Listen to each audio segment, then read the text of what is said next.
Support for this podcast comes from the patrons at patreon.com/FMLFPL.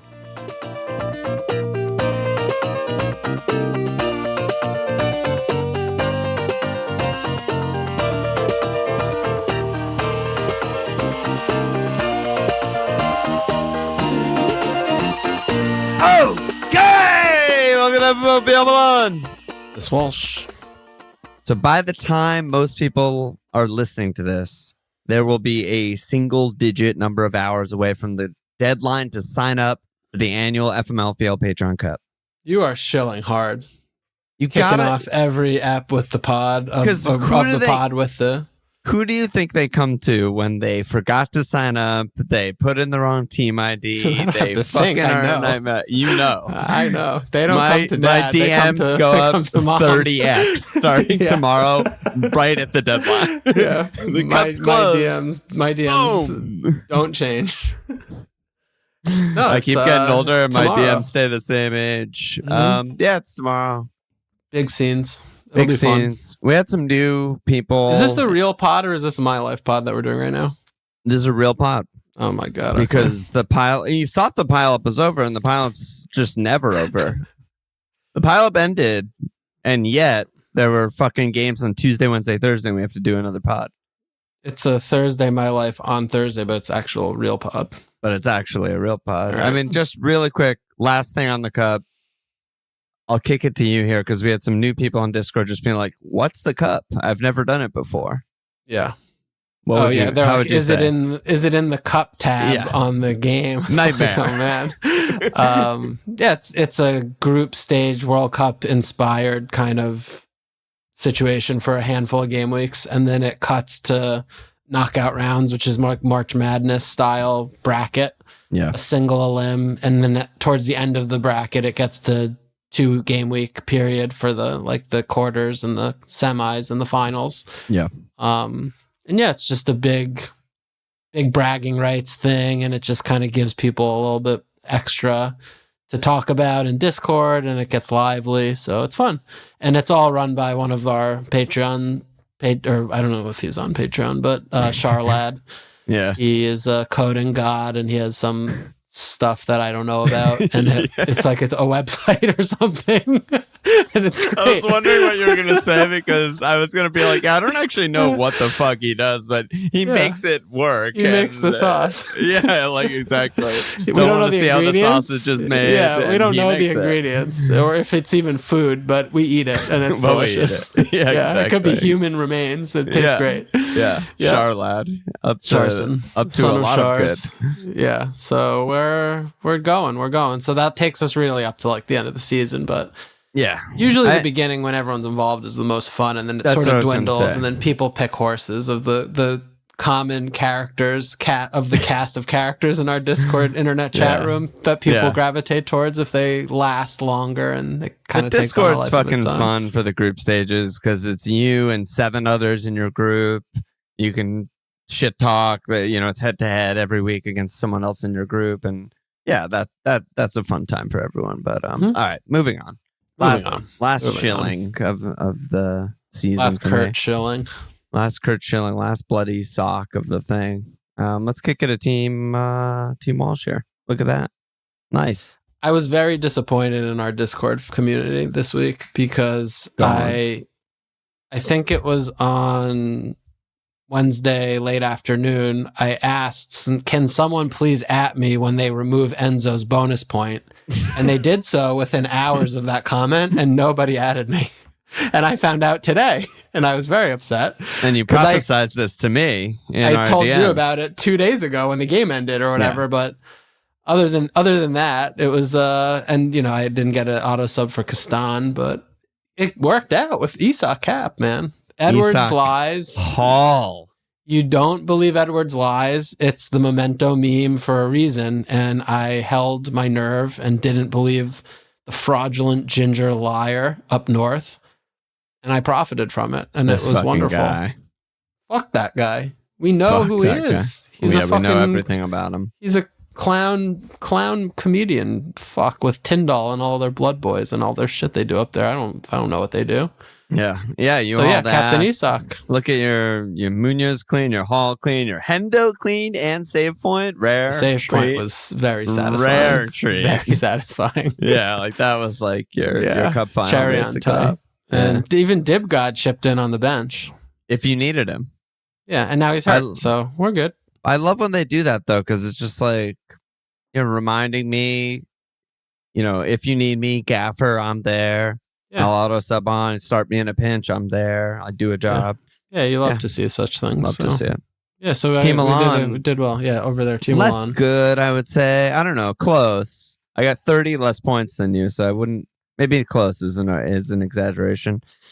47 points, insanely bad. Another humongous red, but kind of expected. The whole point of me rolling was so that when I wildcard this week, which I'm on, I'll have an extra free transfer and just forget about last week and just start fresh from the cup. But I mean, everything that could go wrong did go wrong. I last day changed from Isak cap to Holland cap, worried about the minutes. And I don't remember how many minutes Isak got, like 70 or something, but obviously he got a fucking triple return in that time, so it didn't matter. Holland missed every chance he could get. Nunes helped with that. And no cleans for Arsenal, no clean for Liverpool. Fucking yellow cards. I had it all. I had Well, I mean, the worst thing is when the only guys on your team return are the ones that literally everyone else that plays FPL has. Yes. And capped. Fucked. Not just has. Yeah, and one capped. of them. Palmer scored 10, the two. majority cap. Isak scored 16. I think the next most popular cap. And I kept even more than Mo? Both of them were more than Mo? I'm not sure on that, but they were up there for sure. Yeah. Let's see, in elite teams on live FPL, Palmer way more than Mo, 51%. Mo 23%, Isak 11%. And then Bruno 8%, who somehow got 2 bonus points on 18 BPS today.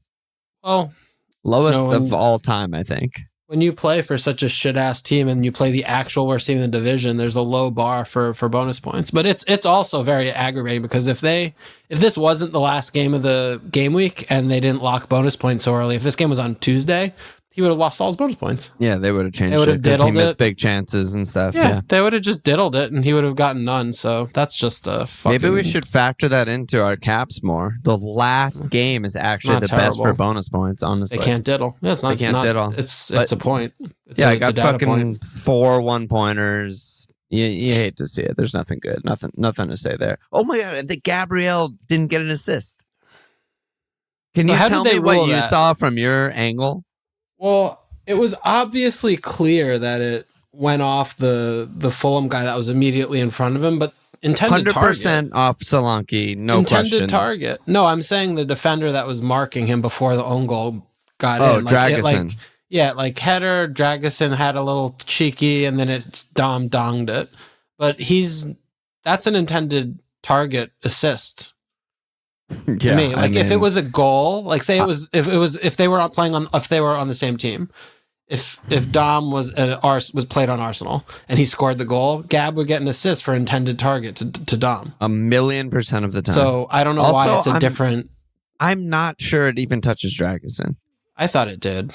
It was really close. I saw some fucking chip buddy eating fuck gets his protractor out in the van and says, the angle of this, I mean, clearly, touch Dragusin by 1 pixel, so take away the assist. I'm just like, are you fucking joking? Yeah, what the fuck is this? Not a joke. This is not a drill. Giving and not giving, like, it's the only sport where it's ever, like, even a question. It's a snip snap. It's just ridiculous. You're snip snapping. League you just updates. have to surrender to the overlords. Whatever we have no control. Goes. We have no influence. We just are play things, and they tell us what to do, or they tell us what happens, and then we just feel things. That's how this goes. That's how it is. How it is. I mean, it's the same thing in like Fuckle, where they have that rule where it's like the assist has to actually. I don't know the rule. Can't just be. So if they do like and this might be, I might be out of my ass on this, and they might have changed it. Maybe this was last year. Okay. But there are times when, like, if a player makes a side pass in midfield and the guy dribbles 6 guys and dongs, it's not an assist. And an Like FPL, it's always to, an assist. Always an assist. Like Yeah. it has to actually lead to the goal. And if the individual does all this other shit that like neuters the pass to him, then it's like there's no assist because that player had nothing to do with the goal, which makes more sense, but it's so subjective. It makes sense, but both are bad because of the subjectivity, right? Yeah, both it's are like, bad. well, he dribbled two guys, not three guys. Like, he gets the assist. It's like, wow. That's why they should literally eradicate assists from the record books and just have chances created. Like, or something like that. Yeah. Just chances created. You know, it's. Well, one day, if I ever make my Roto FPL, which probably I won't, but if I ever do, I mean, it's the way the game should be played, I think. But not going to digress with that. That's a different pod. January leader so far for the Mug League, Craig Wood, aka Give Me a Damn Mug. Liam, fucking lad Liam in Discord. Our Liam? Euro Wizard Harry. Yes. He's fun. I thought he was like... And he doesn't even have a mod. I saw him up there and I was like, oh, he probably fucking capped a mod or something. Who fucking has a mod? A lot of people. That's ridiculous. Lot of people. Yeah. No way. Yes. There were some people, and you weren't on at all today, but there were some people in our very Discord who capped a mod. I don't believe that. I believe it. Did they show receipts? Yes. You saw receipts. We should kick them out of Discord. Yeah, they're not allowed in the cup, actually. That's too shameful. Okay, Third that's place, wild. Thomas Griffiths, a.k.a. Spirited Away Day. I've never seen Spirited Away, but that makes me kind of want to see it. Yeah. You like it? It's lovely. I mean, I probably haven't seen it since I was 15 or something, but I remember enjoying it. It's just like a wholesome... It's just like a wholesome anime. Little... Yeah, you know. Yeah. It's like Winnie the Pooh or something, you know? It's just like, it's nice. Sounds nice.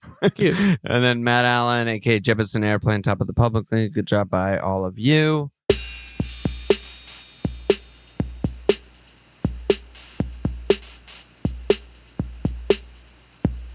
On to the pod. All right. So I'm on Wildcard. Yeah, let's go. We could start there. About? We could do all these different questions and kind of tie in my Wildcard while doing it. Maybe that's better. I don't know. What do you think? Let's just talk about your Wildcard and then do questions if we want to afterwards. Okay. So I've been posting the little blog posts, and I'll probably do another tonight or tomorrow morning before the live stream. I feel like most of my team is already pretty secure. I think Isak and Wood are for sure.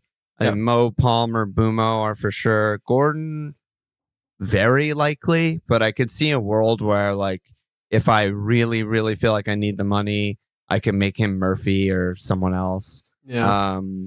Rodgers, it feels silly to get rid of him with how good he's been and the price that I have him out.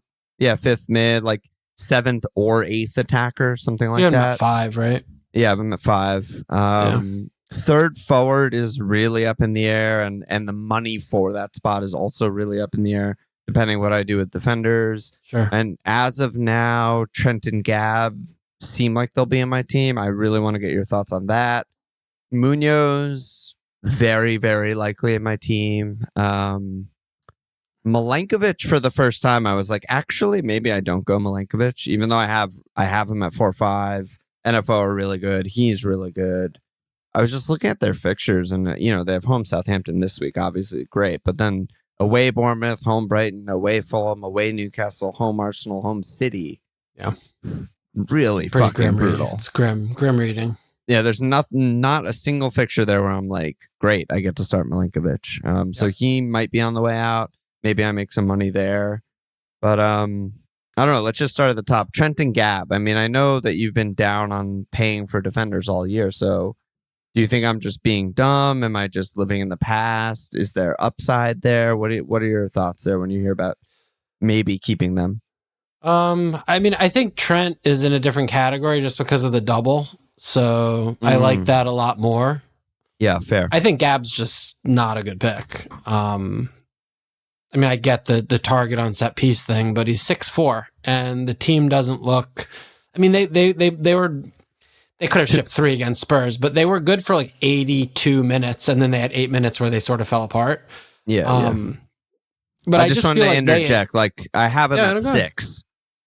6. Okay. It's a little more so that's reasonable. a little better. It's a little Yeah. better. It's a little better. Yeah. But, I still just feel like you're backing yourself into a corner when you're talking about, what third forward can I afford and at what expense? Like Gab gets 1, 2, 2, 6, 4. I'm like, fucking, you can find that. You can find that anywhere. Yeah.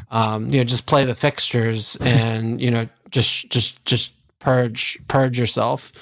So, I would go down there. I think that's money to me, but I think Trent's fine, like with the double.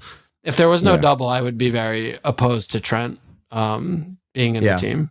Yeah. But yeah, no, I need to like really analyze this more and see what I guess it would be the 7th attacker would be like where I would spend the money and see, is there someone that I'm really not considering, haven't tinkered with because I haven't had the money that would make my team markedly better? Like, could I get to like Foden? Is that the, guy that I love, or N-Dot or someone like that in like the upper middle tier of midfielder or forward that I really, really like?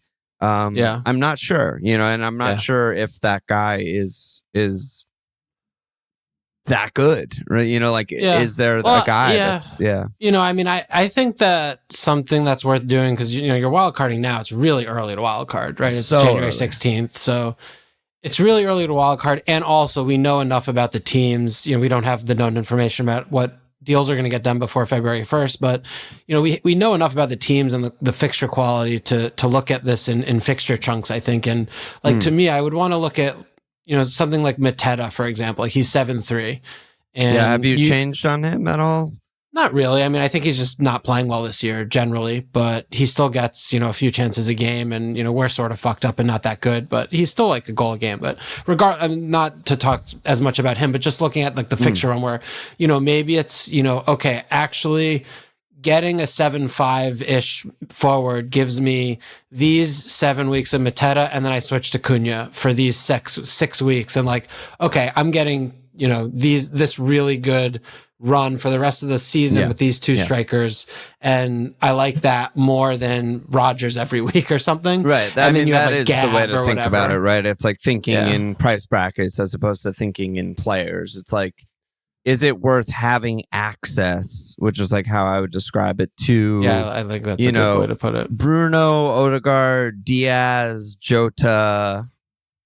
Jota might be the one that I've been thinking about him. Yeah. And like on the forward side, like you mentioned, Mateta, Dom, Kai, and Dot. Like, do I want access to all of these players and then ride them, whoever's hot and who has the fixtures? Or is it more fun to just, have, Rodgers, Murphy, Ladro sort of combination, who are all like decently high floors, but none of them are going to like, double digit haul and be like, oh my God, I have this amazing guy, right? Like, so that's kind of where I'm at. And then on the other side, just before you respond, is also just, I don't know if you remember, but last year when I wildcarded, I got rid of my Arsenal defender. Oh my God. I got rid of my Arsenal defenders after a run very similar to this run. They had like, well, I can actually pull it up here, but they had, let me see, 3 losses and a draw. They had 1 win, 1 draw, 3 losses and 5. They weren't cleaning at all. And then they got 1, 2, 3, 4, 5, 6, 7, 8, 9, 10, 11 cleans from game week 21 on. Yeah. So 11 cleans in the last 17. It's a lot. So part of me is like, yeah, that is true that, Gab's averaging 4.4 points per start this season, and Arsenal have 7 cleans in 21, exactly 1 in 3. But do I believe that 1 in 3 is their level? Or do I think they're more a 1 in 2 team and they're about to go on a run? And I lean towards the latter. Yeah, I don't. Because the aforementioned stench. Actually, I don't think we ever mentioned it on a pod, but it just, they're sticking square pegs in round holes. They're having to rely on players that are typically very unreliable, and they're doing so much chopping and changing. I just don't have that much faith that this is the well-oiled machine that we saw last year. It was just the same 11 every week, and they were just grinding the opposition to dust. They have just these subtle changes, like not having Ben White all year huge deal. Like, yeah, huge deal. One of their best players. One of their best players is such a rock, covers up so much and gets forward and is intelligent and like playing some child at left back. Like, yeah, he was great, I guess. I don't know. But he's some fucking 12-year-old. I don't know. So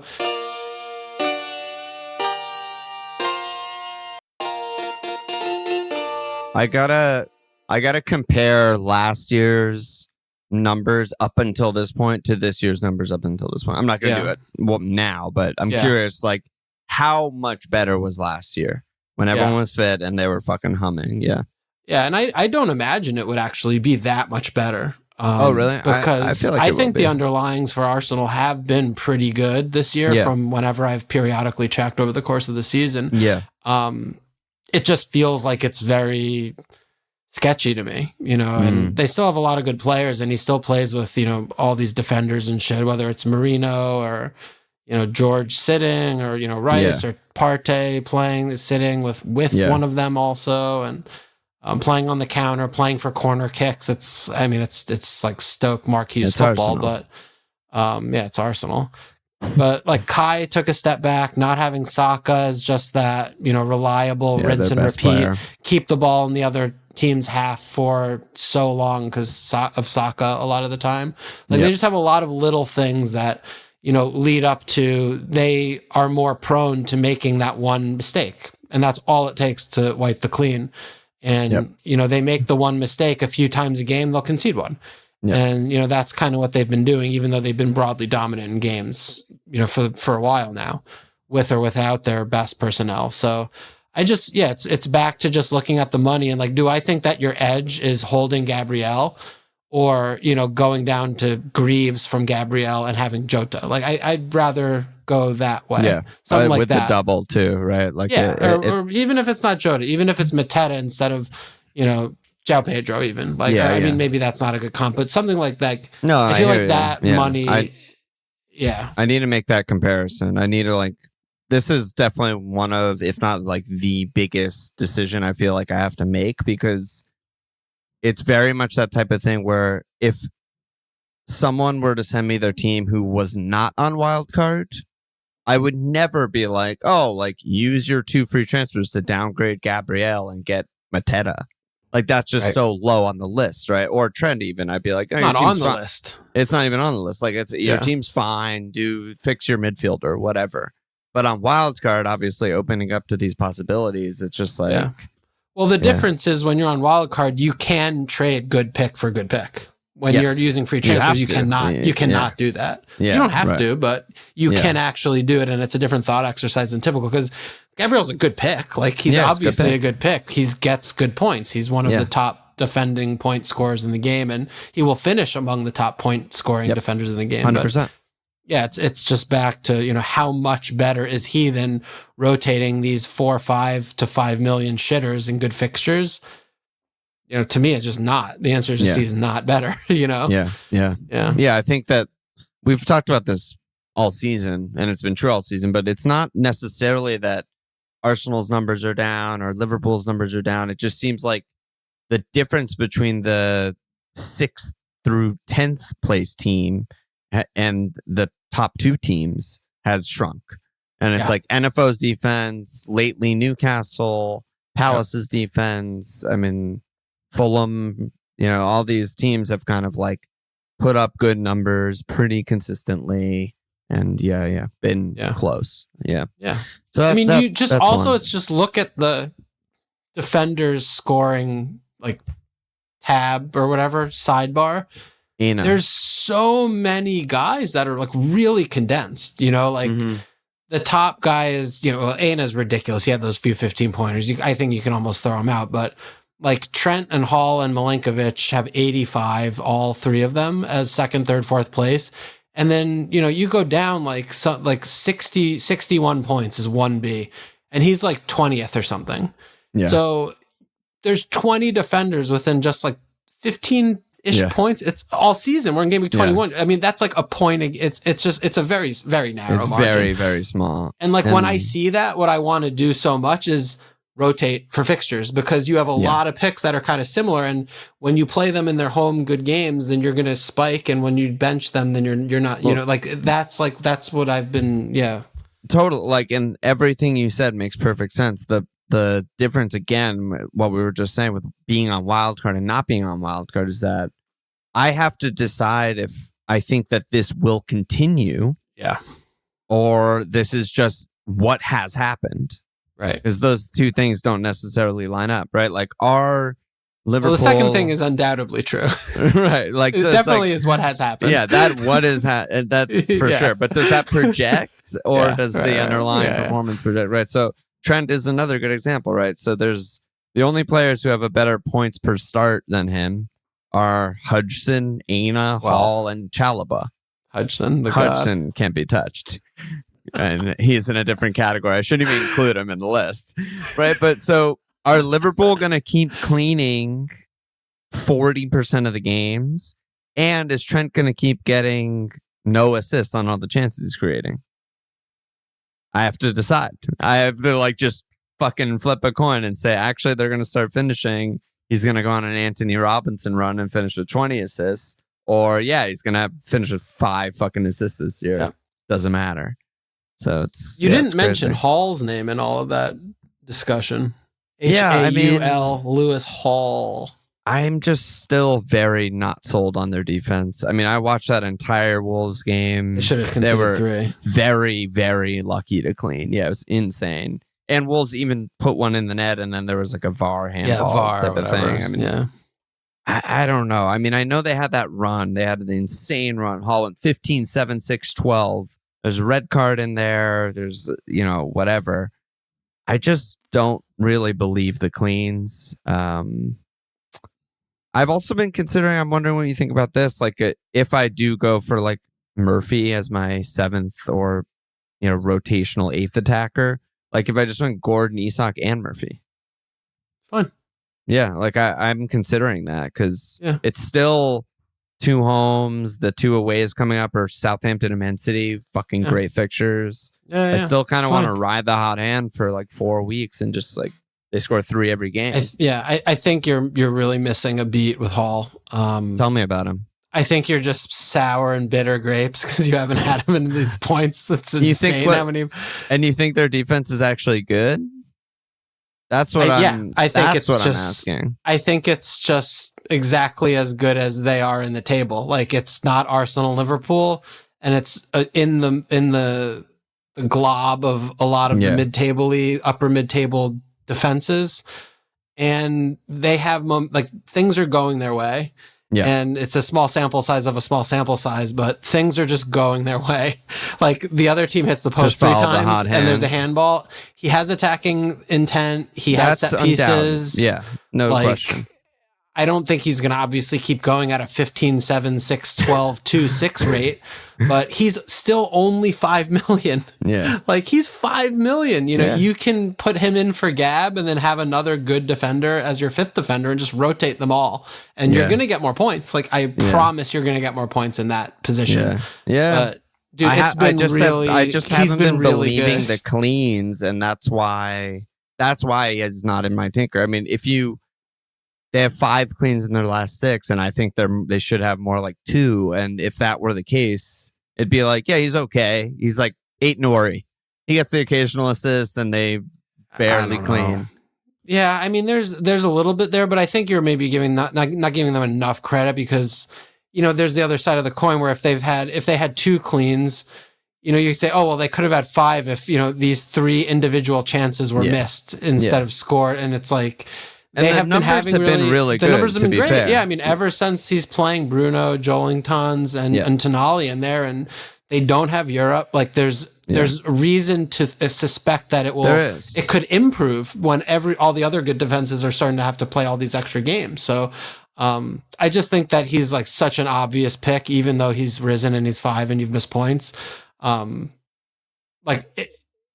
think that's someone that you should look a little bit more. I mean, no, I'll give more thought to it. I mean, I guess where I was coming from is the cleans, but also just who they've played. I mean, the all of these points have come up against Leicester, Ipswich, Villa with a 30-minute red card, Man United, Spurs, they obviously didn't clean, and then Wolves. So we're talking 4 of the bottom 5, Villa with 10 men, Manchester United and Spurs. And I'm just like, all right, well, I missed the good run. And now I don't believe that it'll continue when they play actual teams. But maybe I'm just overlooking, form. Form is real. We talk about form all the time. They're hot. Yeah, I mean, team, whatever, team moment, team form, or however you want to call it. But yeah, I hear what you're saying, and but I also think that you're looking at we're going to scrutinize and constructively criticize to the nth degree, but you still have to look at him in comparison to the other picks, and it's like, save $1 million. He's still in the top 5. More than $1 million. Like, as Gabriel's gone up, I'm making money by selling Gabriel. He's still just in the top 5 there for me. Mm-hmm. And I mean, there's something about like last year when I had Munoz at the end of the season, I was like, how does everyone not have him? And that's what it feels like with Hall. It's like, how does everyone not have him? And like I benched him when they played Spurs, and it was genius. I mean, I started someone who got 2 points also, but I hear you. Like, that game didn't exist. But he's cheap. Like, they play at City in 25. Just don't play him. Like, he's not 7 million. He's not 6 million. Like, you're gonna have a good enough 5 that you can finagle, and so it's like, maybe I'm missing something there. I need to play with that's rotation. Because that's the thing is when you look at the fixtures like that, and I know you're like, you were talking earlier about Milinkovic, where you're like, good, okay, like bad, meh, bad, meh. It's like, okay, like that's important to do just to look at like what's coming up, but it's not like, let me indict this player and not look at them anymore. When you're looking at a defense, if you go 5, like when you have 5, then you just need like, or even 4. We're looking at Hodgson versus Anderson, and I obviously hate Anderson. I got rid of him, thank God. But I'm even looking at Hodgson's then last week, where I'm like, I don't want to start him for over a month, and I'm okay with that. Yeah. Right. Like, I'm okay with holding this player. Like, even for you, like Nori, I think maybe you should like look at that. I know. They have 4 bad fixtures. It written down. Like they have 4 bad fixtures, and if you don't have to start him, then you're saving a transfer in the future, because he's just, they might still be the worst defense in the league. I mean, they won center back, but I mean, I have it written down for a reason. Yeah. I mean, Wolves, they're getting every good team out of the way. Like, they start the second half of the season with NFO, Newcastle, Chelsea, Arsenal, Villa, Liverpool. Yeah, that's basically the entire top 6 teams. Yeah. So it's that and how it rotates with the rest. But then it's also like, can you steal a march by hiding someone because you're going to be preventing yourself from having to make a transfer later? And like we talked about, like, what would your wildcard team look like in 4 game weeks? Like, who are the players, right? And these are the things I need to play with. But I mean, I'm not like live tinkering. I don't want to go through that exercise. But the thing that is deceptive is that, like, okay, I can save 1.2 like sell on value from my Gabriel to Hall, right? But then, like, basically what you're saying is I'm spending that on my like 4 and 5 defender. Like, I'm not spending that actually on my 7th attacker. Like, I'm not turning that into Jota, right? And but there's a lot of incremental though. It's very, like, I feel like I would actually be spending more if I'm like turning Greaves into, whatever, 8 Nico Nori Williams, and, like, who's 4-2. Like, 3.9 to 4.2. 0.3. Like, yeah, so it adds up though, and I'm turning. Yeah, you have to slice the pie and see where it looks, what it actually gets me. Yeah, like what. That's kind of what I was trying to do with the blog post today, is just see, like, okay, if I do this combination, what forwards would I have access to? And it's like, oh, actually, all of these guys are fucking terrible, so forget about this plan. If I do this combination, what mids would I have access to? Well, none of them are better than like Rodgers and Murphy, who I have anyway, so forget about this. And then I need to like do that 50 more times, being like, okay, if I get rid of Gabriel, here's how I want to organize my defense for starts, and then who does that give me access to? Like, I need to just keep doing that. I just didn't want to do a blog post for 3 hours. That's fair. No, that's obviously that's fair. And I mean, I think there's when you look at how you're slicing your defenses, like Trent isn't immovable. So he's not. If you have 4, like the more good defenders that you can rotate, like if you have 4 defenders rotating for 2 spots versus 3 defenders rotating for 1 spot, like then you're not getting your money's worth if you have 3 startable defenders for 1 spot. But when it goes to 4 and 2, you're getting a little bit closer to getting your money's worth. If not, you're looking at... What do you mean? I didn't really follow that. So if you have 3 defenders that you're paying 4 or 5, all for 3, and you're starting only one of them, you're going to be benching one defender's going to have a shitty fixture every week, and then one's going to have a marginal, and then one's going to have a good. Yeah, or they're going to have 2 good. Like, it's bad value. But if you have 4 for 2, you're more likely to have 2 good, 2 bad. Like you'll have that kind of come down, and you'll usually have 2 where it's like these are the obvious 2 better fixtures. Obvious ones, right? And you're spending a little bit less that way because you don't have the 6 million guy in the second spot in defense and whatever. Right. So, but if you go 5 for 3 when if you chop Trent down, then all of a sudden you've freed up, $3.5 million for the rest of your team by doing that. And going back to what we were talking about earlier of like this cluster glob of defenders, if you have 5 million and under 5 defenders, like you're just going to have 2.5 really good on paper fixtures every game week. Like you're just going to have that. And you're also suspension doesn't matter from that. Yeah, red card proof. There's no stress. There's no real stress on any of them. I think we have a question about it later, and we've gotten a question on this, I think, for like 5 weeks in a row because of the way that the game is going. But I still think it's kind of viable to have like my fucking forward could be Cordell Stewart, whatever his name is, Stewart on Southampton. He's 4'4". He's a fucking red flag joke. Yeah, Throwback. Cordell Stewart. Number 10, baby. Black and yellow. Okay. So good. I think I could legitimately field a non-playing player in my team if I'm benching 2 startable defenders every week. Well, that's disingenuous though, because you're not going to have 5 good fixtures, and you're going to have one's going to be diabolical, it's going to be a bad one's going to be fixture, but a good player, right? Yeah, so let's just say it's like Munoz or something, and it's like Munoz away at Fulham or something, Bournemouth, and it's like I don't want to start him because I don't expect it clean, but like, is he better than fucking Dibgod? Like, probably. Like, because he could clean, gods. He could assist, he could dong, more avenues. Like, I don't know. It's something to play with there. It's definitely interesting. Yeah, it's interesting. Definitely something for you to noodle over tomorrow. I need a noodle, and I need the penultimate diddling and noodling. I know. I have live stream, blog posts, diddles, all the shit tomorrow. A lot of shit, a lot of action. All right, let's do some questions and shit. I mean, we actually have a lot about the double, and I don't think we've actually spoken at all about the double now that it's confirmed. Game week 24, Liverpool and Everton. Just your bench boost double. Just my potential bench boost, but wow. So Jitterbug said, does the Liverpool double game week feel trappy to you at all? Bournemouth are a good team, and the derby's the derby. Obviously, Mo, Cap, a no-brainer, but do we need anyone more than Mo and Trent? So Liverpool are away Bournemouth, away Everton.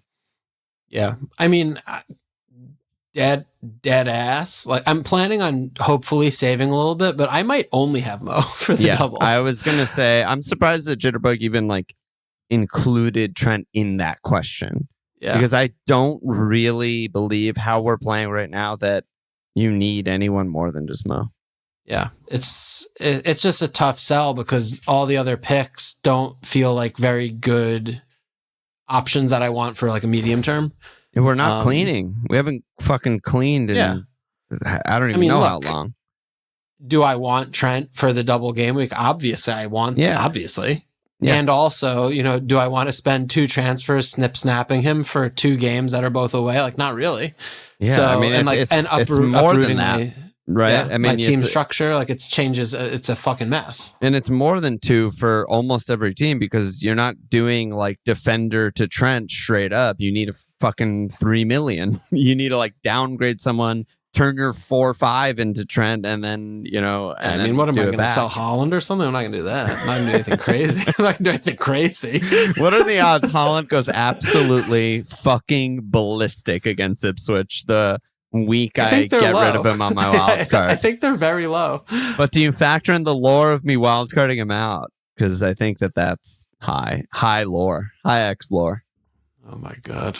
Boltaire said ass man on slot or triple cap Mo in the double game week. Oh, ass man. Now that's a Liverpool player I might have. Is the baldest, slot. The baldest Mo and slot. Mo and slot. That might happen. God. I have to re-examine that.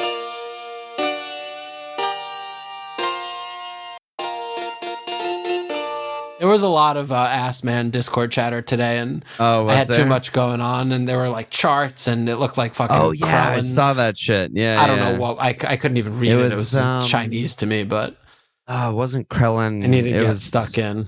What's his fucking name? Somebody. Rob T. This guy's good. He's good. Yeah, I like him. He might be good, but I couldn't read the graph, so I need to get into. I need to look into this situation. Yeah. But yeah, we'll Assman, what would you do? What would you prefer, Assman or triple cap? Can I be completely frank with you? I don't really know what the points are for Assman. Like, I don't know the difference from the draw and the goals and the wins and the losses. Like, I just haven't even really looked. So let's pull it up. Let's circle back with me on this. I'm fucking pulling it up. We got to do this now. We got to do it now because I don't know what the points are. I know what. Tell me. I literally just googled ass man, and I wouldn't recommend googling that. You need a little bit more words than that to get the result that you want. Seinfeld clip. Yeah, exactly. It's not just that in different clips. Wow, it's really not showing up. This fucking thing is good. This website's good. Okay, all you need to know, how to score points. Team win, 6 points. Wait, so you get the guy for 3 weeks. 3 weeks. And you can switch the guy if you want to. You can transfer between weeks. So you can do slot for the double with different managers on either side of it if you wanted to go nuts. 3 game weeks. But they have to be in a row. In a row. Yeah, once you light the fucking torch, it lasts 3 game weeks. Team win, 6 points. Team draw, 3 points. Team clean, 2 points, and each goal is 1 point. And then the weird bonus thing is that if your chosen manager faces a club ranked at least 5 places higher in the table at the start of the game week, you get an extra 10 points for a win. So 10. So you get 16 points for a win. 16. You got what Isak got this week for 1 win. It doesn't even include the clean or the goals alongside the win. Okay, so at least 5 places, it said, right? Yes. At least 5. Yes. So that means like Spurs are in 14th. Yes. Brighton are in 9th. Yes. That would qualify.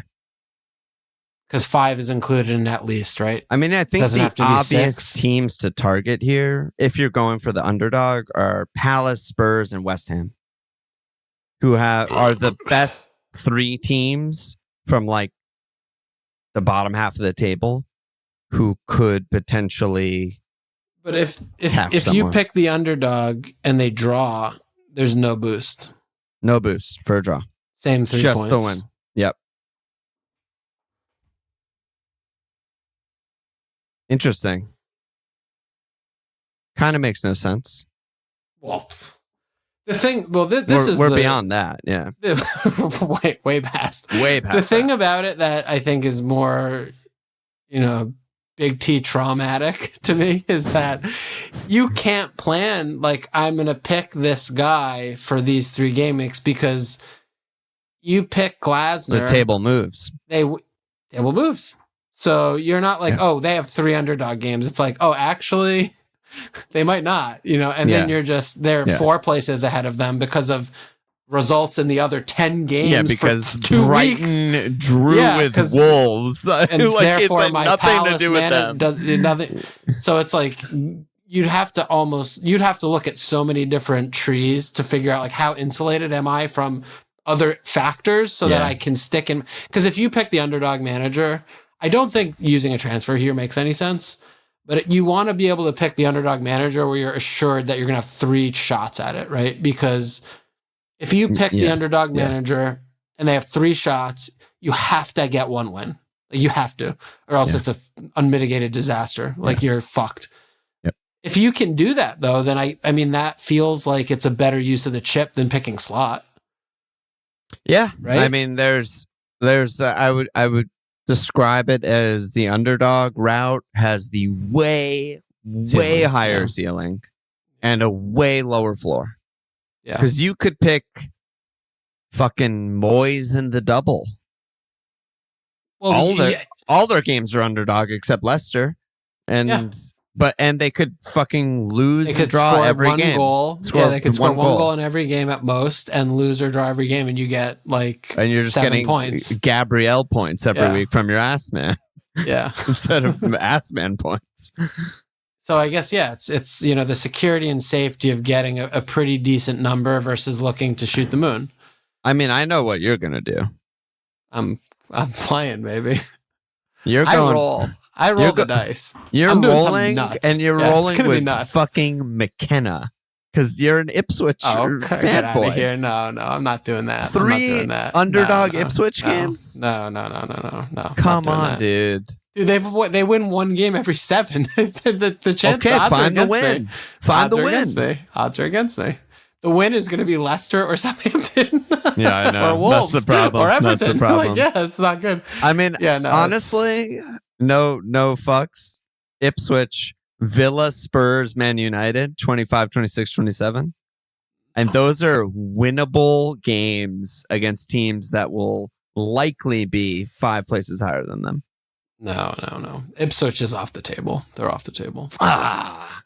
You're not going to hook me into that. I thought you'd go for like some huge, ridiculous underdog haul. No. It doesn't have to be you don't have to pick a team in relegation zone. Like you just need 5 places, I know. So you don't get bonus points if they're 10 places ahead of them, right? Is that plus 20? Because then we could have a different conversation. Yeah. Then I'm picking fucking Norwich. They're in 28th place. Oh my God. You just get them for like the FA Cup game when they play. You need home games. I think I can't emphasize this enough. You need minimum 2 home games, or you're using the chip wrong. Yeah, you're an idiot. You need 2 home games in the. Well, realistically, what you want to do is for obviously the double game week, like you whether it's not 24 necessarily. If you don't know what the double stitch is. Yeah, we're gonna have doubles. So doubles. you that's probably. But that's to me like that's the tricky I want to wait thing. To see where it goes. That's the tricky thing for. Well, you've used all your chips. You're very unique in that category. But most people have Wildcard, triple cap. Some people have triple cap. Most people have bench boost all left. So that's the one, I don't know if you call it a downside, but the one thing about Assman is if you're using it for the late season doubles, it means you can't use any of your other chips. Yeah. So that's why I understand if people just want to rip it in 24 on Liverpool. Yeah. And that's fair. They only have 1 home game. Not ideal. And obviously that it's not possible to have an underdog game because they're in first place, but they'll probably win or draw all the games and they're going to score a bunch of goals. So the floor is really high. Yeah. I mean, 2 goals and a draw is 5 points. I 2 think wins that's and a draw. I mean like a draw with 2 goals, 5 points. That feels like the floor. And obviously any of those games, home Wolves or fucking whatever, they could just win like 4-0. And then you're flying. I think, but like to me, the goals scored and the clean sheet is like almost like distracting because you're getting such a small percentage of turn. If you but the goals matter because they add up over the course of 3 games, right? Like so, if there's a chance that let's just use Liverpool for the example. But if you're underdog winning, you're getting you're getting goals. They're getting goals too. Yeah, those are going to kind of equalize. I feel like no matter who you pick. Yeah, but the thing is, like an underdog win is probably still you wouldn't anticipate a clean sheet, and you wouldn't anticipate like more than 2 goals, right? If we're picking, a bottom half team, maybe they score 3 and they're 1 win, but like usually not, right? So it's still 18, 19 points in that rare underdog win, Whereas like a Liverpool 3-0 or 4-0, if that ever happens again, I don't know. They don't look like they're cleaning anytime soon. That's 6 points for the win, 3-4 goals, clean. That's 10 or 11 points. It's not that many fewer when you consider, how many underdog wins are you actually going to get? I don't know. This is getting into the weeds. So anyway, we're chatting. Too complicated. We're chatting. Yeah, we'll figure it out. But what do you think about people just ripping it in 24? Or would you triple cap? I definitely would not do that. I hate the triple cap. Absolutely not do that. I'm glad you're not. Yeah, that wouldn't be in my consideration factors. But I think the point you mentioned about, those teams of actual competent managers who have all their chips left, I like it more for that, for people in that scenario. Yeah. Just because, if it's new, it's kind of fucked up. We don't really know what's happening. At least we know there's a known commodity, a known quantity with the triple cap and bench boost and blah, blah, blah. So, if you're looking at it from that standpoint and, you want to play it safe and, Liverpool have the double, like, okay, yeah, that I'm okay with that. I think I'm that's with you. That's the only scenario though. Like if you're just playing for not PFP, not playing for points or, you have chips, I feel like you kind of want to, when something's brand new, there's obviously you can bang if you're the first to the well, but when something's brand new, generally like as other people use it, you can gather more information and intelligence and then use it later and apply it better. And we also just agreed, and I still think this is right, that if your team you're picking doesn't have at least 2 homes, you're a fucking moron. Yeah. And guess what? Liverpool are away Bournemouth, away Everton, home Wolves, and away Man City. Yeah. I mean, they could win one of those games. It could be 3. 1 win. Yeah. No cleans.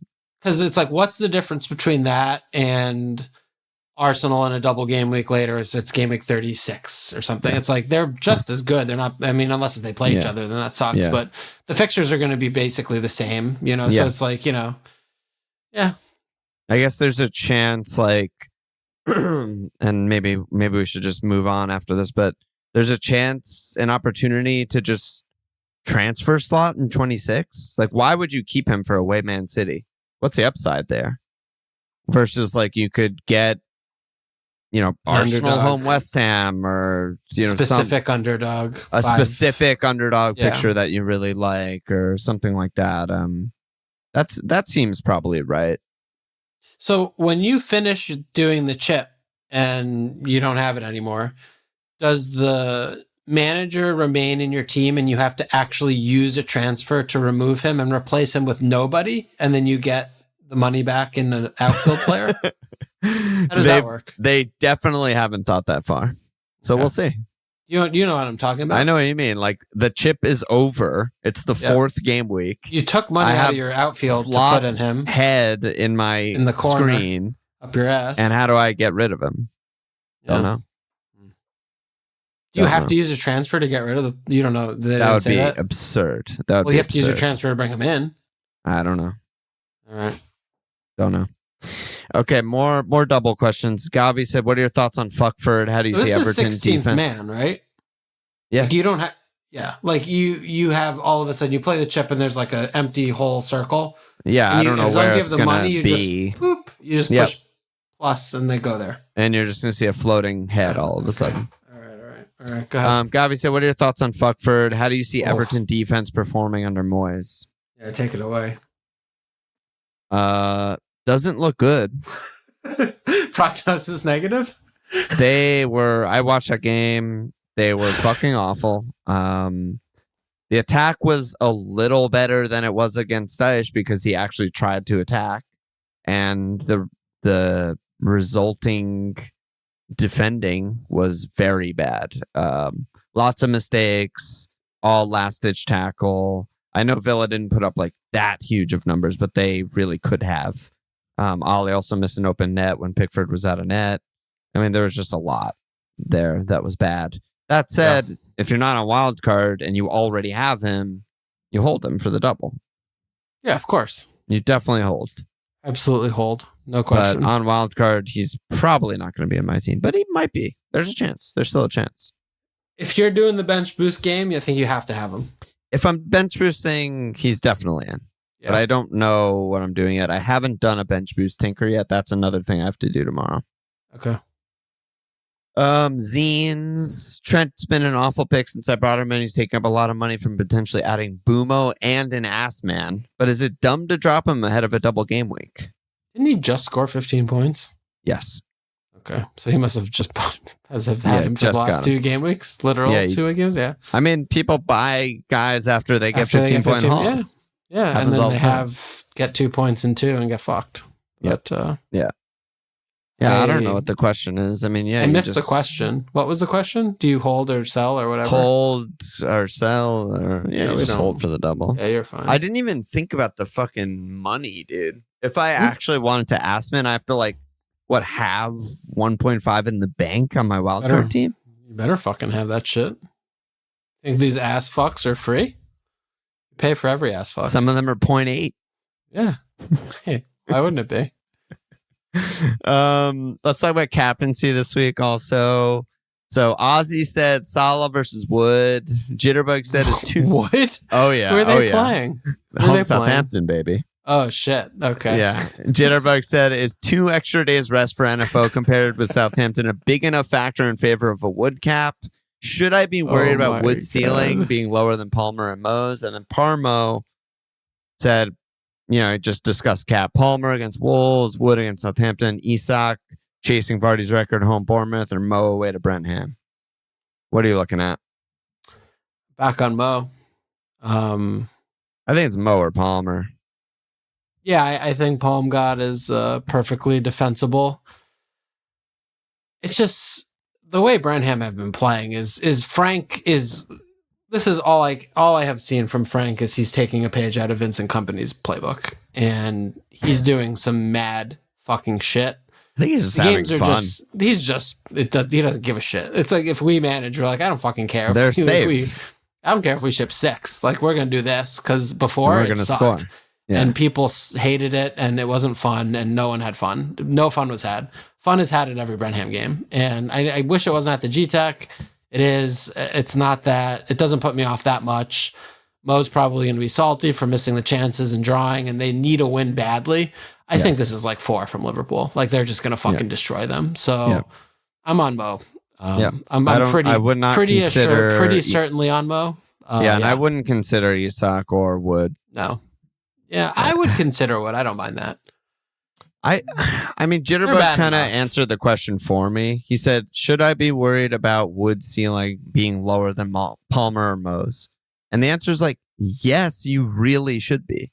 Because he gets 1 goal a game unless Wout Fast is in the game. That's it. Wout Fast isn't in this game, but they have Wout Fast characters. Southampton, they have Bednarak. Yeah, they have Bednarak. He's maybe worse. So I mean, it's the ceiling is not you can't make that as a generalizational kind of comment, right? Because they don't play. It's this week, so the ceiling for Wood is very high.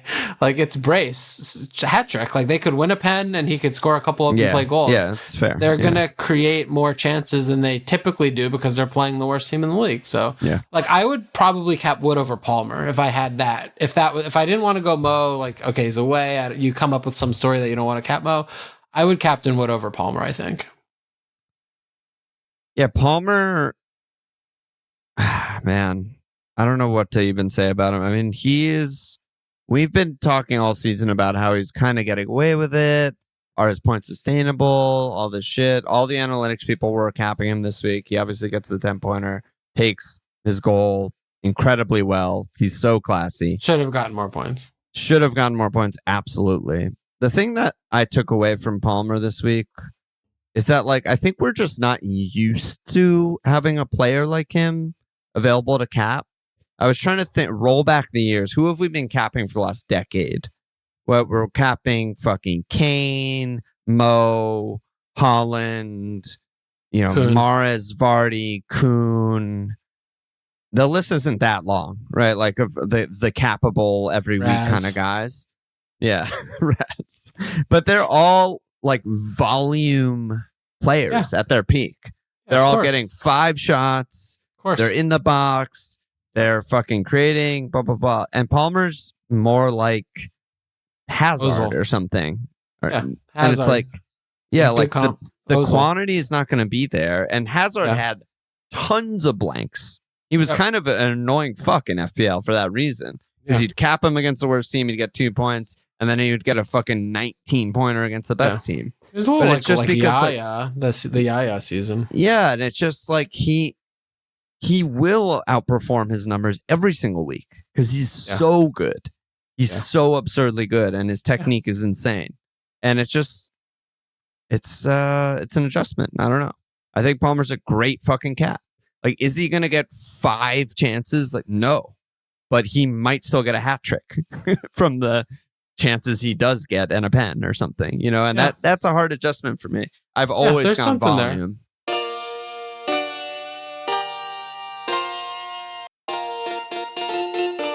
There's something there. I think that the real thing about this that makes it so challenging is it's just so much harder to predict because it's almost like the fixture is completely irrelevant. Yeah. And the it's Hazard, also, which is Hazard. Yeah, similar to Hazard. Like Hazard was, his good games were the ones when he was able to counter and, you know, there was space in behind and they were doing those things, right? With the Costa year and all those kinds of things. And they weren't the on paper home bankers, really. They were like the weird kind of games where, you know, he'll score the goal in the 70th minute and then he'll happen to chip in an assist when the game's gone and the other team's going for it. But they're not relentlessly attacking or shooting or creating all that. But the other thing, too, with Palmer, it's difficult is like, good managers and good teams, like they just kind of shut him down. And, you know, he's still not getting a lot of volume and maybe he'll take his 1 of 2 chances and still get 10 points. But, you know, there are games that I watch and I'm just like, he's just not even fucking participating in the game. That happens like sometimes. And I mean, we expected that from Bournemouth, and credit to Enzo. He did a great job. And that was not the case in that game. But But, you know, we've seen that too. So it's like I've seen everything. And that's where I just feel like the reliability is so low. But look, you know, you look at his games, he's fucking 29 bonus points. He only played 21 games. Like he's averaging more than 21 returns. 21 returns, 29 bonus points. I mean, it's 1-1. It's crazy shit. So I do actually still maintain like where we've been and where we used to be at the very beginning of this podcast, which is like own Hazard, but don't cap him. Yeah. I mean, Hazard, I'm just pulling it up while we're talking, like in his 18-19 best season of his career, 16 goals, 15 assists, fucking insane. He started 32 games and he blanked 14 times. Yeah, that's something. That takes some doing. So that's he's hauling or ridiculous. He's hauling or blanking. Yeah, like the games that he returned are like triple returns all over the place. Assist, double returns all over the place. Yeah, goal assist kind of shit. And then he's that's crazy. It's just that's what it reminded me of. Yeah, no, that's a really good comp. And I mean, they play very differently, but in terms of the output, different players. The output is very similar. But the FPL it's a good job by us when we were shouting 10-5 underpriced. Seriously, we did we didn't jump on him as early as we thought. Yeah, postcog or whatever. Post-mortem. Well, I sold him before his 4-goal 25-pointer, so I had him early on. You had him early. Yeah, let's give me a little credit there. Yeah, but I mean, there's just at this point. I mean, I'm not breaking any ground here. I think everyone would unanimously agree, but there's literally no chance of ever selling him.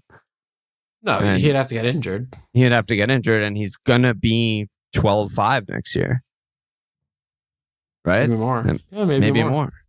We'll see. We'll see what they do. I mean, Mo is going to score 400 points and be 16 next year. Well, if he's not in the league, if he's not in the league, then they might jack Palmer even more because he's like the only must own. Yeah, midfielder. It could be like a weird like Holland's 15, Palmer's 13, and Saka's 11 or something, and then everyone else is 10 and below or something. Yeah, that would be really weird. Yeah. Let's do some more questions. Well, first, a quick sit and start question from Platt. He said, do I start Bumo home Liverpool or Ladro away United? Bumo for me. Yeah, I'm with you on Bumo. I think Bumo's a little cut above Ladro at this moment in time. Yeah, Ladro's definitely. The fitness questions. And Brighton are fucking dog shit. They're like bottom of my list right now to watch, honestly. Yeah. Their games have been terrible. Terrible to watch. I mean, they've been low-key just bad for a really long time. Yeah, they won their first game in like 10 today. They need to get Welbs back really badly because Ladro at forward, really, really good player, really does not threaten goal at all when he plays. It's almost number like 9. he's just like a false 9. Like He that's is. what He's the that's most how he plays. false he's ever. He's a false He fraudulent needs 9. to play behind Welbs or Ferg, and it's fucking unwatchably bad.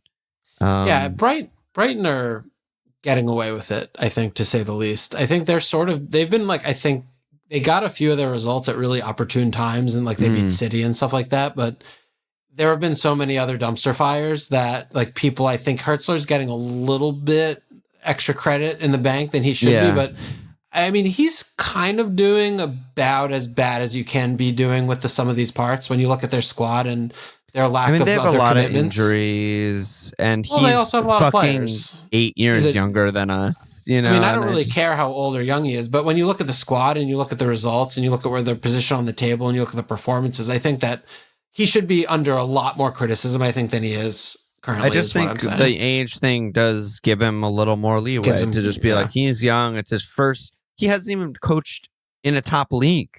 He was in fucking League Bundesliga German 2 or whatever. Yeah, so I don't know. We'll see. We'll see where they end up. Like if they keep on this trajectory, they're just gonna get 12 draws and be a nightmare all season. Yeah, maybe they'll get Welbs back and like, you know, start playing better, and who knows. Not impressed. I think there's something with Hertzler that to me, you know, similar to like Edward almost, where it's back to just personnel decisions, just like how do we make 5 random subs every game between minutes, you know, 55 and 80, which seems like that's just what he does. He's just like, who's fit, who's on the bench, like all 5 of you just go switch whoever, whatever, go do something different. Yeah. And he still doesn't have a team. Like he doesn't have an 11. Yeah. He hasn't all year and he still doesn't. And it's ridiculous. Like that's why the performances to me are the biggest reason why the performances are so inconsistent is that the teams are so inconsistent. And I just think the injuries have been there, but I think they'll spike again when they get a forward. They've needed a forward all year. Welbs has been fit most of the year and they were much better. And then Ferg was fit for very little amount of time. He's fucking hurt again. They're trying. And they just have all these false 9s. That's all they have is like wingers and false 9s now. Yeah, and it's just it's pretty. It's a rough. mess. All right, let's rattle through some questions and wrap it up. Chris G said, "I have all 4 of Trent, Gab, Timber, Hall. It's a benching nightmare. Is it dumb to start all 4 and bench my cheap mid, or do I sell one? Not just for this week, but an overall team structure question." So this is kind of what I was saying. Yeah. He has Sar, by the way, as his cheap mid. Yeah, I mean, this is the problem with having Hall. I mean, it's not necessarily a problem, but he's 4-5. Like, I mean, now he's 5. I'm sure he's had him for a while. So so like you're just because you're benching points, because you're looking at like I'm benching these more expensive defenders than Hall because they're worse, right? And that's the real question. It's like, can I do this? Yeah, and it's up to you. You know, you can. I think you can also bench Sar. You know, like. I obviously recently braced. He has potential to do that, but you know, away games, maybe against mid-table, whatever, or higher, it's like he might get an assist, but you know, Hall also might get an assist and also might get a clean. So I like the avenues a little bit more there. I think it's viable. Yeah, it's okay, but it's agonizing. Like you're going to bench points a lot. Yeah, for sure. Yeah. Jeff Geoff said, if you were considering wildcarding this week, where are the gains to be made? Who would you look at targeting or avoiding? Wait, what? Right, we can skip this one. We can skip that. Question. Yeah. A puff of Jack. Do we think a stack of money in the bank is currently better spent upgrading your budget midfield, i.e. Rodgers to Bumo, or upgrading your budget defense, i.e. Colwill to Gab Trent? Which do you think has higher upside? Midfield for me. Yeah, also, like, you don't have to go to Gab Trent. You can just go Colwill to fucking Castagna, and that's a major upgrade, and you save money. Well, let's not get carried away here. Castagna is still an upgrade. Absolute dog shit. I know, but Chelsea defense, like, what a travesty they've been. That's more of a scam, but it's not an upgrade to get Castagna. I can't allow this on my Big watch. Daddy, if buying one now, would the priority be Munoz or Hall? He's really making you decide. Yeah, no, I don't think it's close. I think it's Munoz. It's not close particularly to me because the fixture run's just so much better. It's consistently better for longer. And he's more attacking intent, and the defense is better. So he's got every single tick above Hall for me. Like comparing them is selling Munoz very short. To say like, oh, is he better, more attacking than a left back? Like, yes, he's a fucking winger. He's one of their furthest forward players. He doesn't really play defense, and he's really bad at it. He like gets huge scoring chances all the time. Signwave, is triple Forest defense better than a pair plus Wood? And if not, which would I sell out of Milinkovic, Aina, and Sells? I mean, like, we were talking about their defense and the fixtures earlier. Their defense is good. Yeah, the defense is really good, but the fixtures are really difficult for clean sheets over the medium term. So I would definitely I like Sells the most for sure. I think to me, just as like, you like holding him or selling him? Yeah, holding him. Oh, okay. Yeah. Was the question selling? Yeah, who to sell between Sells, Aina, and Milinkovic? Don't sell Sells. They're all fucking really good. When the fixture is iffy for cleans, you'd rather have the keeper. Yeah, because you're gonna profit because if they clean, they're gonna clean some of the tough fixtures, and he gets save points no matter what. Like it's just a better pick. It's just full on better pick. If it's a home banker, you want the defenders because they have the output for the potential for bigger outputs than the goalkeeper. But Aina is still, to me at least, clearly better than Milinkovic, I'm with you, who I love. Yeah, but the bonus points. The bonus points. And Aina can just get 2 bonus points with no attacking returns like he just did against Everton. He just gets an 8-pointer for free. Milinkovic, you need a random corner goal that's not predictable at all. Yeah. No, I mean Murillo, I don't know how you say his name. He's also kind of insane. Like he gets so many bonus points as well. Yeah. It's almost, Milinkovic has the goals, but Murillo has the bonus points. They're just all good. Yeah, they're only 5 points difference between the two of them. But yeah, I mean, I was thinking about that because I was looking at like maybe doing Castagna out for someone, and I was looking at Murillo as an option, but like the difference. Yeah, I just feel like he could get dropped at any minute, so he terrifies me. I'm terrified of that, yeah. Murillo and Milinkovic, where you have like these 2 center backs, where one is a bonus point monster and the other one is the goal threat. Like, who is preferable? It's hard for me to kind of figure that one out. I think it depends on the clean sheets. Add up over time because I expect the clean sheets to still be good. Yeah, it depends when the goals happen and when. Yeah, also that, right? So I didn't start him for, what was it? Away Man United, maybe? And then I luckily got the auto sub when he scored, but like they conceded 2 goals in that game. It was a bad start. I just got a really lucky goal and auto sub. That would have been a really bad job by me. It's tough. 2 more questions. Camia said, Arsenal are still statistically the best defense, but the cleans don't seem to be coming. Is it time to give up on the double up? Feels like Gabriel's the only one worth owning. I have to agree there. Yeah. And then obviously we got an Alon question before the match today even happened from Bonus Points Technician. He said, is Ahmad a pick in the 5 to 6 million bracket? Struggle to get over the team bias of Man United being shambles. So scores the hat trick today, but his name doesn't have God in it. 8th attacker. That's probably the best role for him in a team. He's 5'5". He's cheap as fuck. I still don't believe in him at all. Me neither. At all. So I don't think he's a good pick. Yeah, but he's getting points and he's eye test playing well. But like, sometimes he gets points. I don't want to start him ever. I just think he's he essentially just blanked 4 in a row because no one started him at Liverpool and he blanked the 3 before that. Yeah, I just think he's a bad pick. I don't know. I mean, I think Murphy's better. I think Rodgers is better. But that's probably the end of the list. I probably have Clive over Cliver, him. Cliver, yeah. Yeah, so I mean, we have 3 players that are 5'5" mid and under that we prefer to him. Therefore, he's not a pick. Yeah, but what about if your team is just Mo, Palmer, Ahmad? Yeah, it still doesn't work. Never mind. Yeah. All right, how about this question? We get this probably once every 3 months. Zine said, what is Walsh's go-to beer for potting? Oh, I've been on, I'm always an IPA guy. This has been my staple lately. It's, put in the camera for those who can see. It's Weekend Coronado, vibes.